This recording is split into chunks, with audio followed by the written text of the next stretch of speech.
অকাল মৃত্যু। এক মানুষরূপী নরপশুর জন্য অকালে ঝরে পড়েছে একটি নিষ্পাপ ফুল।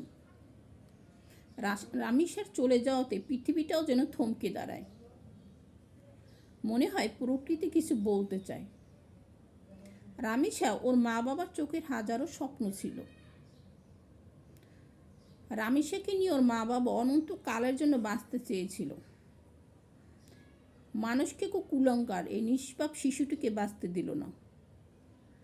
এই সুন্দর পৃথিবী থেকে ওর বাঁচার অধিকার ছিল না। এই নরপশুটিকে যারা দুনিয়াতে এনেছে আমি তাদের ধিক্কার জানাই। মানুষ থেকে জানোয়ারে তৈরি করার জন্য।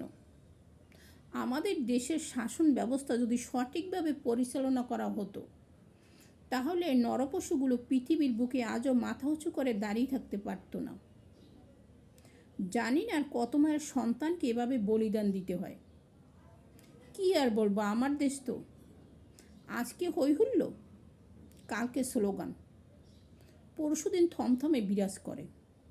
আমার বাংলাদেশের প্রিয় ভাই বোনকে অনুরোধ করছি, যতক্ষণ পর্যন্ত সঠিক বিচার না পান আপনারাও থেমে থাকবেন না, নয়তো আগামী দিনের প্রজন্মগুলো এভাবেই ঝরে পড়বে।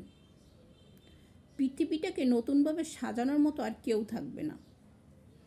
আমি ব্যারিস্টার জাইমা রহমানের কাছে আকুল আবেদন করছি, এই নরপশুটি যেন কঠিন থেকে কঠিনতর শাস্তি পায়। রামিসার কোমল হৃদয়ের হাহাকার কতটা যন্ত্রণাদায়ক ছিল, প্রতিটা সেকেন্ড যেন ওকে মনে করিয়ে দেয়।